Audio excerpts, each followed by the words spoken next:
the chat room, it's back and forth. Those who think Saban's right, and there are those who think Fisher's right, and there are both that think that some that think both of them are just they're both lying. And then some of them, and I've said this, why can't both be right? I think it's D. They're both wrong in some ways, right in some ways. I don't think there's any clear-cut position to really take here in terms of I don't think Saban's all the way wrong in voicing his the delivery sucked, but in voicing his concerns. And I know it's funny coming from him. And we've seen, Jimbo shoot through that with, you suddenly don't have all the advantages and whatnot.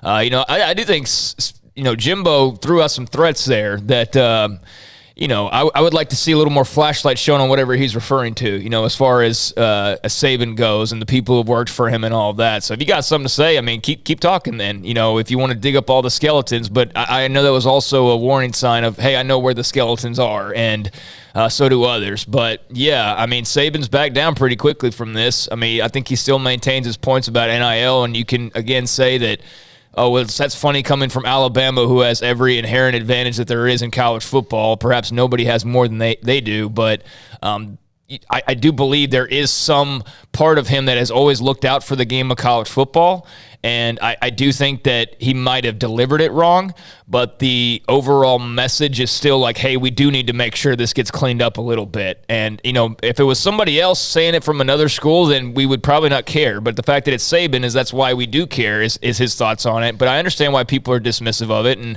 I understand why Jimbo reacted the way that he did.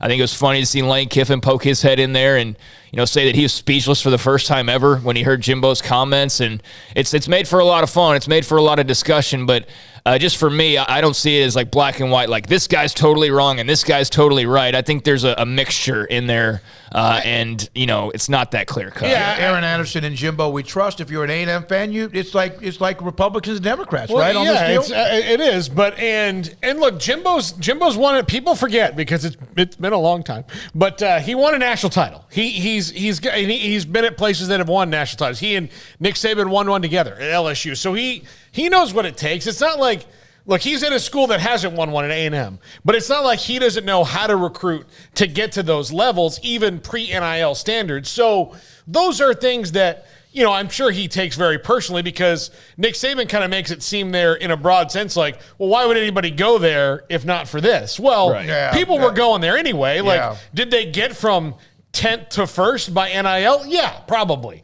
Jimbo pretending that it's not a factor is yes. Where he loses me a little bit. Where he should say, yeah, of course it's a factor, but look, he's had people with the big NIL lawyer who negotiates all these things that said, yeah, he doesn't pay attention to it. He's out of it, but the A&M NIL collective is just that good. Yes, this is an organization in Texas A&M that back in the 80s already had this machine built before they got caught. Yeah, well, it's essentially just restarting what you were doing before, and now it's all legal. So one thing about the SEC that we've mentioned a lot about how the Big 12 had so many people who were always trying to cut each other and always trying to maybe undermine each other. The SEC, we know all of them kind of, there's no question, there's anger and great rivalries, but this is one of the rarities where they didn't waste time. They have also reprimanded publicly both coaches, which is,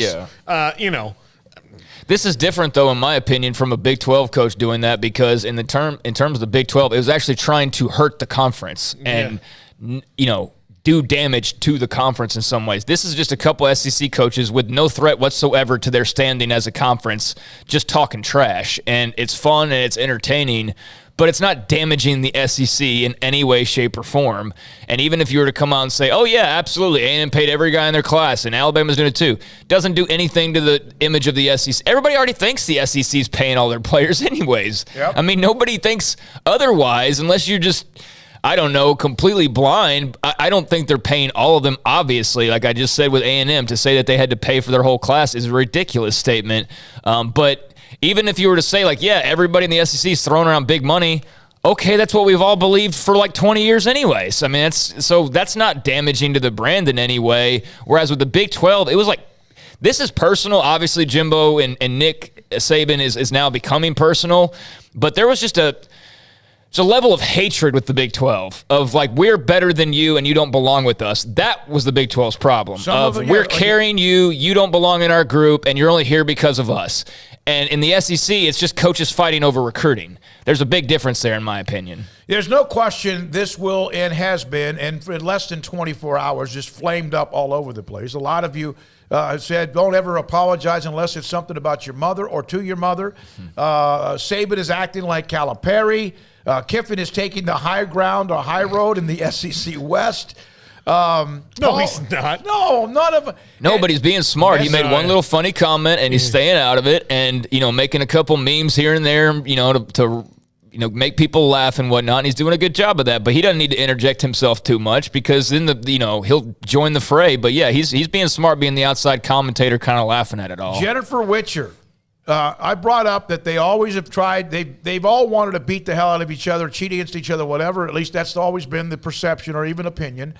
And this is a little bit more public. Jennifer Witcher, per Bruce Feldman, spoke to a former SEC assistant on the blow-up. There has always been an honor amongst thieves mantra in the SEC. That's probably a much better way than I was trying to say it. Yep. These two just called each other's wives fat to a global audience.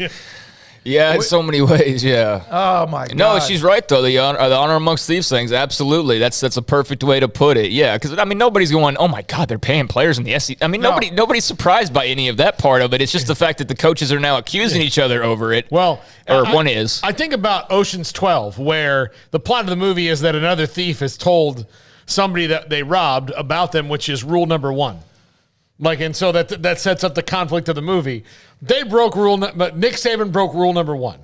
Mm-hmm. Yes, he did. And by the way, from Phil Benzer, this isn't Tombstone. This is The Godfather.